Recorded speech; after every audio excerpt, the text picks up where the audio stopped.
Una de las reglas que normalmente se pasan por alto en la versión clásica, aunque no es de la tercera edición, sí es bueno explicarla.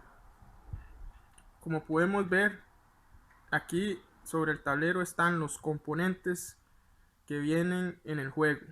Lo primero que se debe conocer para no pasar esta regla en alto, especialmente para los jugadores de Axis and Allies que provienen de las versiones nuevas, es conocer la cantidad exacta de componentes que vienen dentro del juego. Tenemos 15 infanterías, 10 tanques, 10 cazas, 3 bombarderos, 6 submarinos, 6 transportes, 2 portaaviones y 3 naves de batalla.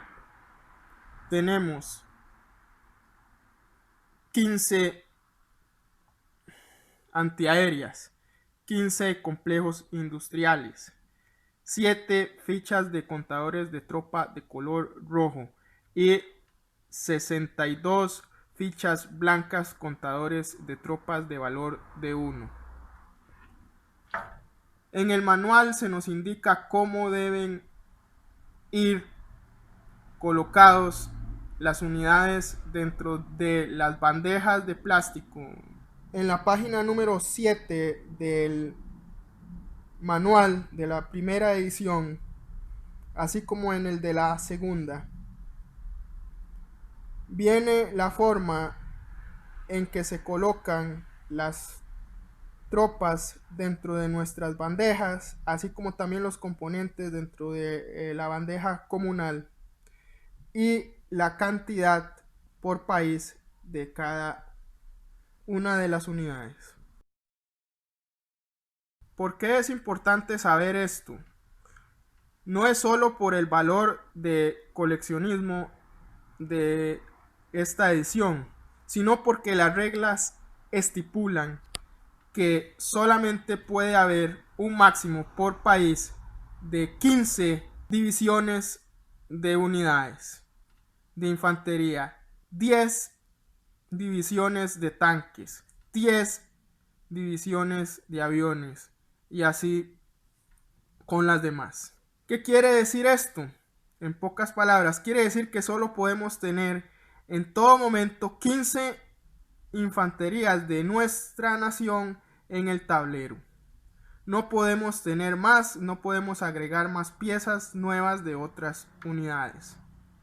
Por ejemplo, supongamos que Rusia tiene los 3 bombarderos colocados en el tablero y tenemos otra edición de Eje y Aliados donde es muy común que los jugadores no deseen utilizar fichas contadoras, sino utilizar las unidades propiamente dichas. Entonces Rusia o el jugador que está usando Rusia desea colocar un bombardero más. No es permitido, es ilegal. Como se dijo anteriormente, solo se permite la cantidad específica de grupos de las unidades determinadas. En este caso, cada país tiene 3 esculturas o figuras de bombarderos, por lo tanto solo puede tener 3 grupos de bombarderos al mismo tiempo en el tablero. Sin embargo, las reglas especifican y permiten que dentro de esos 3 grupos se puedan tener una cantidad indeterminada de fichas contadoras. El puente de transportes entre aliados es otra regla que fue modificada en las ediciones posteriores. Sin embargo, para esta edición las reglas son muy claras. En versiones posteriores es permitido que dentro del mismo turno unidades aliadas utilicen como puente los transportes de sus aliados para hacer el desembarco o el movimiento dentro de su mismo turno. En la versión clásica queda claro que esto no se puede hacer, y para poder hacer un desembarco anfibio o un movimiento de no ataque se ocupan 2 turnos. En la tercera edición se introduce como regla propia, no opcional, sino regla propia integrada en el juego, el sumergimiento o sumersión de submarinos después de la primera ronda de combate.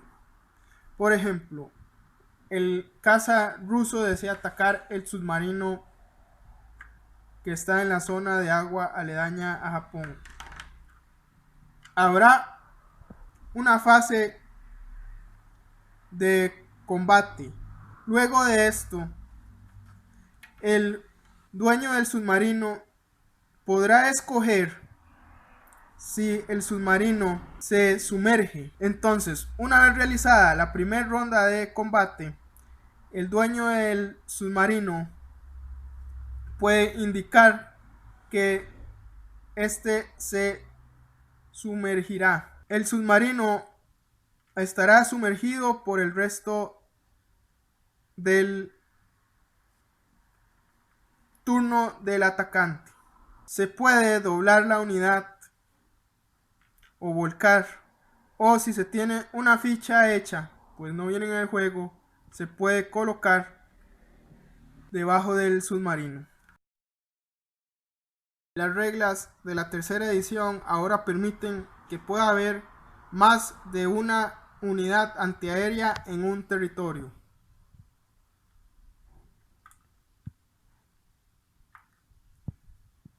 Sin embargo,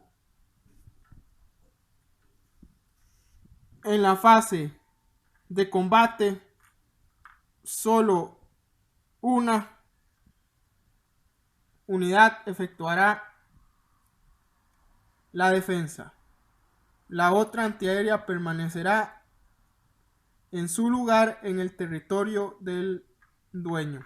Si, por ejemplo, Japón desea mover en su fase de no combate su artillería antiaérea a un territorio controlado por su aliado Alemania, las reglas indican que para que no exista confusión se realice lo siguiente: se coloque la escarapela aeronáutica o escudo o marcador de territorio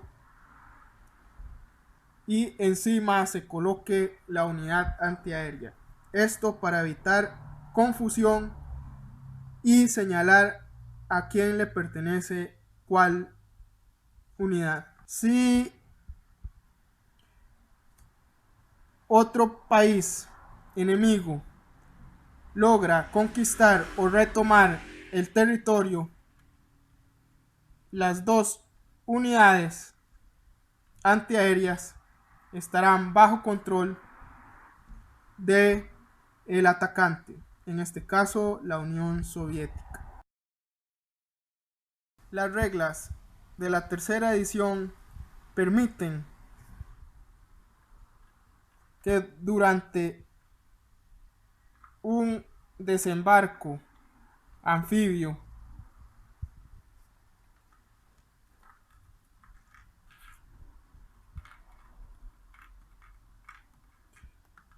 las unidades aéreas puedan retirarse a un portaaviones o a un territorio aliado aledaño.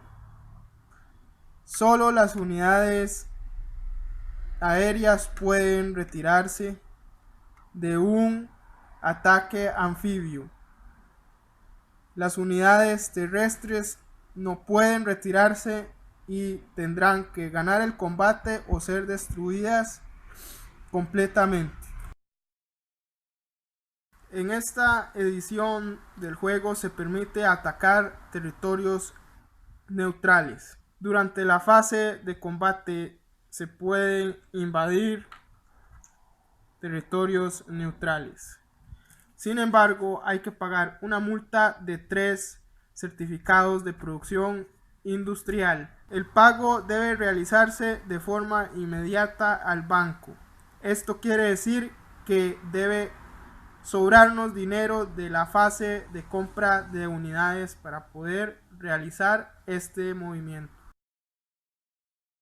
Las reglas nos permiten colocar un complejo industrial en los territorios neutrales conquistados.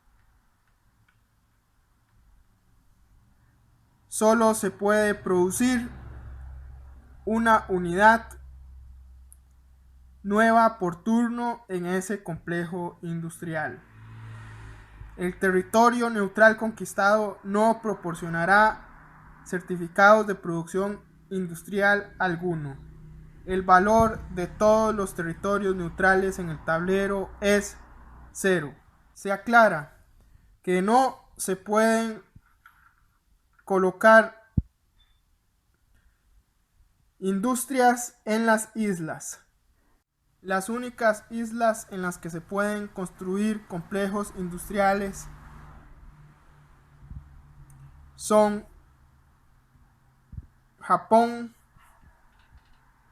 y Gran Bretaña, las cuales ya empiezan con 1, así que no se puede construir uno más. Se considera una isla aquel grupo que está encerrado en una zona marítima. Por lo tanto, Australia no se considera una isla.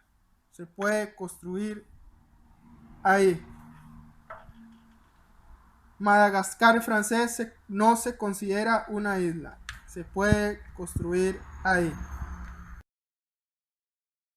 Este ha sido el final del segundo video. En el tercer y último video discutiremos las reglas opcionales oficiales, asimismo las condiciones de victoria.